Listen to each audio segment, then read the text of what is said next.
En esta video lección vamos a desarrollar los siguientes temas: distribución de frecuencias, gráficas de barras, histogramas, ojivas y gráficas circulares o de pastel.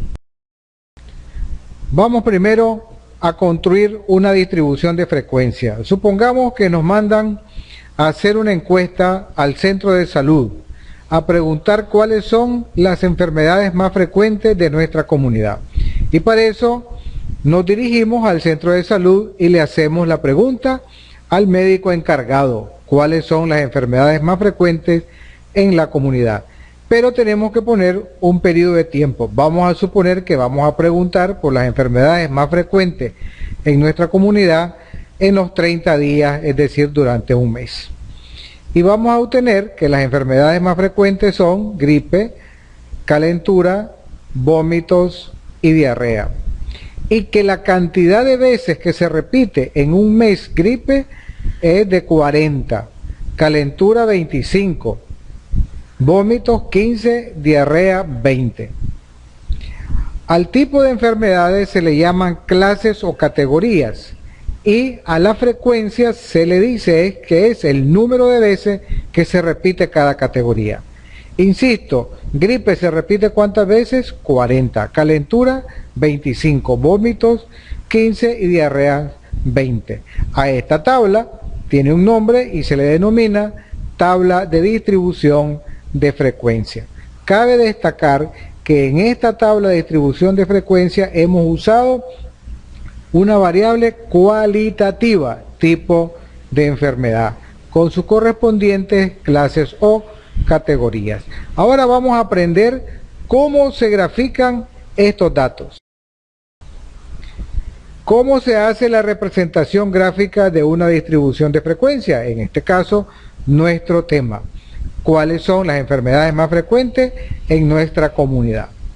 Para ello, existen diferentes tipos de gráficas, entre los que tenemos gráficas de barra, gráficas de línea, histogramas, ojivas o polígonos de frecuencia y gráficos de pastel o circular. Vamos a aprender a elaborar esta gráfica con esta tabla de distribución de frecuencia. Vamos a ver primero qué es una gráfica de barra. Una gráfica de barra es una gráfica que se usa para representar variables cualitativas, así como también variables cuantitativas. En el eje de la X, o sea, en la abscisa, se construyen unos rectángulos que tienen por base las categorías de la variable y por altura la frecuencia absoluta de cada categoría. La superficie de cada barra es proporcional a la frecuencia de los valores representados, es decir, el tamaño de la barra va a ser más grande cuanto mayor es la frecuencia. Una frecuencia alta va a tener una barra alta, mientras que una frecuencia baja va a tener una barra también pequeña. Vamos a ver cómo se construye. Primero, de forma general decimos que una gráfica de barra se construye colocando en el eje de la eje las clases o categorías y en el eje de la X, de la Y, perdón, la frecuencia. Veamos entonces ahora cómo se construye una gráfica de barras. Tenemos el eje X y tenemos en el eje Y. En el eje X, ¿qué va? Dijimos, van las categorías, es decir, en el eje de la X va a ir gripe, calentura, vómitos y diarreas, mientras que en el eje de la Y van a ir la frecuencia, y para eso necesitamos elaborar una escala. Esa escala nosotros la vamos a poner de 0 hasta 45 con espacios iguales: 5, 10, 15, 20, 25, 30, 35, 40, 45. Y ahora vamos a elaborar la gráfica de barra diciendo que para gripe hay 40 casos, entonces la barra de gripe va a ir hasta 40. Entonces vamos a trazar una recta y luego vamos a dibujar una barra. Y aquí tenemos la barra que representa la gripe con 40 casos. En el caso de calentura, 25. Vamos a trazar una recta, 25, y una gráfica, y en la gráfica una barra de altura 25. Vómito, 15. Trazamos una recta y luego tenemos la barra. Y finalmente para diarrea, 20, y dibujamos la barra. Como podemos ver, todas las barras tienen el mismo ancho, lo cual es irrelevante o independiente. Lo que sí es importante es que la barra más grande representa la enfermedad que más frecuentemente se presenta. En este caso, la gripe, 40, y vemos que es la barra más grande. Le sigue calentura con 25 casos, diarrea con 20 casos y vómitos con 15 casos. Ahora vamos a representar una gráfica de línea y vamos a hacer lo mismo de forma similar que hicimos con la gráfica de barra. En el eje de la X van las clases o categorías, gripe, calentura, vómitos, y en el eje de la Y va nuestra escala que va de 0 hasta 45. Entonces, en gripe, que tiene 40, vamos a poner una X, un punto que represente gripe 40, calentura 25, vómito 15 y finalmente la diarrea con 40. Y una vez que tenemos colocados los puntos, vamos a unir esos puntos para obtener nuestro gráfico de línea. Y así hemos construido un gráfico de línea. Veamos lo siguiente, recapitulando, tanto la gráfica de barra como la gráfica de línea se construyen colocando en el eje de la X las clases o categorías. En este caso, gripe, calentura, vómito, diarrea. Y en el eje de la Y ponemos las frecuencias en una escala ordenada con los mismos espacios para que cada pedazo represente la misma cantidad. Aquí vamos de 0 a 5, de 5 a 10 y así sucesivamente.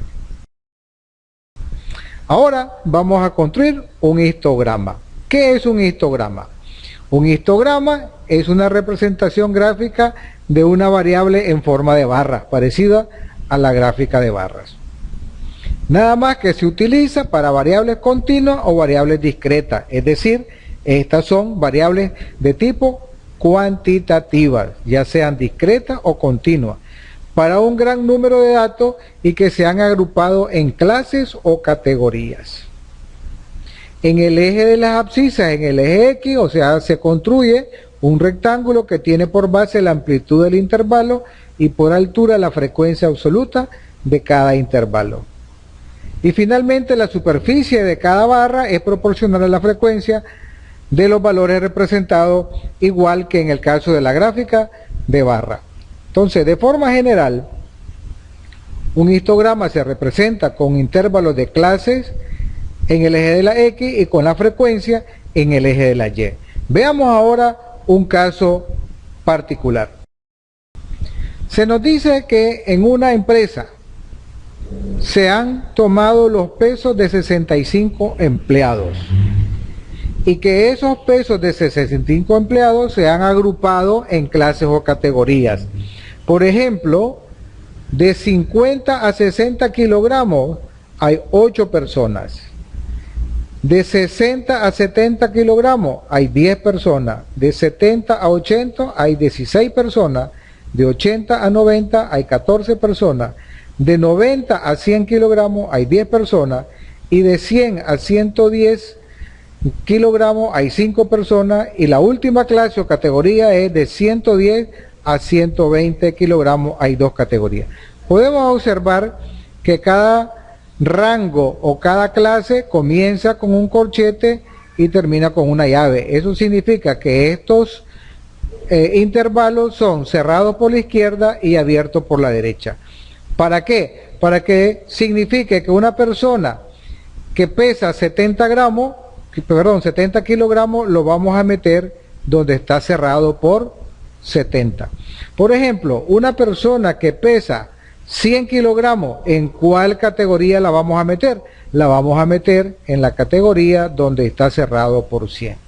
Bien, ahora construyamos el histograma. Dijimos que el histograma va a resultar de la tabla de distribución de frecuencia y que nos piden además representar el histograma y el polígono de frecuencia. Veamos pues cómo construimos el histograma para luego construir el polígono de frecuencia.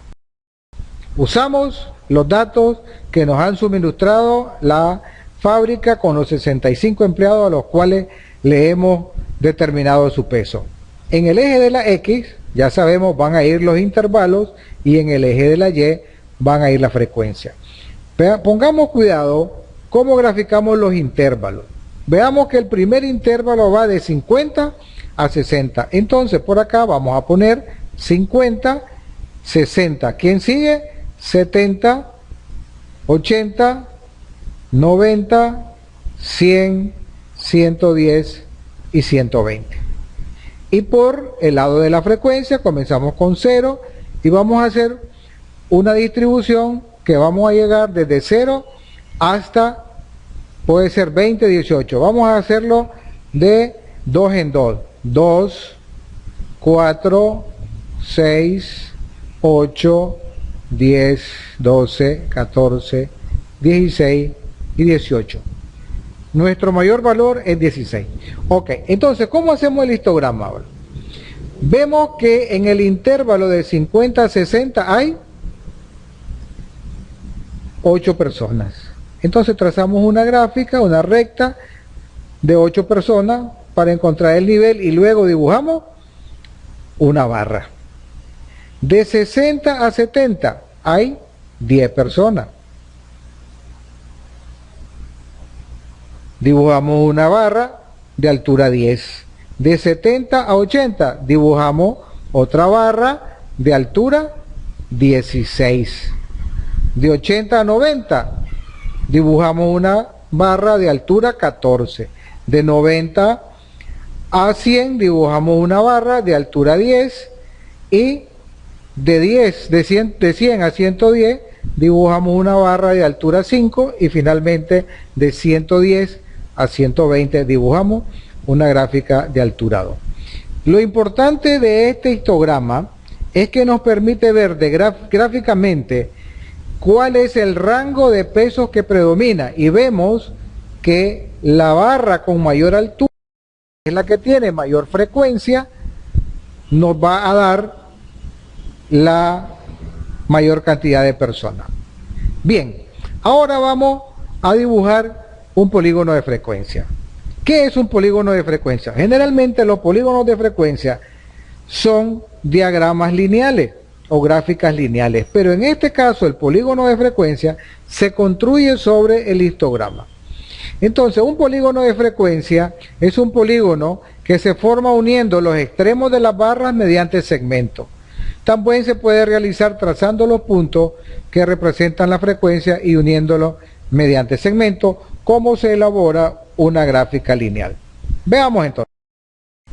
Aquí tenemos nuestro histograma y la tabla de distribución de frecuencia. Para graficar el polígono de distribución de frecuencia necesitamos primero conocer el punto medio de cada intervalo. Es decir, yo quiero saber cuánto es el valor que hay entre 50 y 60. Para eso, ¿qué hacemos? Para eso vamos a usar esta fórmula y vamos a sumar el límite superior más el límite inferior y lo dividimos entre 2. Es decir, vamos a sumar 60 más 50 y dividimos entre 2. Y resulta que el punto medio del primer intervalo es 60 más 50 entre 2, que da 55. Entonces aquí van a aparecer nuestros puntos medios. Para la primera 55, para la segunda 65, para la tercera 75, 85, 95, 105 y 115. De tal manera que en la parte inferior, es decir, en el eje de las X, van a aparecer estos valores. Veamos entonces. El primer intervalo tiene punto medio de clase 55. El segundo 65. El tercero 75. el siguiente 85, 95, 105 y 115. Ahora, a partir de este punto, vamos a graficar con un punto cada uno de los puntos medios en nuestras barras. Y hagámoslo. Vamos a poner un puntito rojo en la primera, puntito rojo en la segunda, en la tercera, en la cuarta, en la quinta, en la sexta y en la séptima. Estos representan los puntos medios. ¿Y ahora qué hacemos? Ahora vamos a unir con segmento cada uno de los puntos que hemos graficado. Nos queda abierto. Para poderlo cerrar, vamos a graficar un punto por aquí y un punto al final del intervalo. Y esta gráfica que vemos en gráfica lineal blanca se llama polígono de frecuencia o también denominada ojiva. Entonces tenemos y hemos terminado de representar tanto nuestro histograma como nuestro polígono de frecuencia.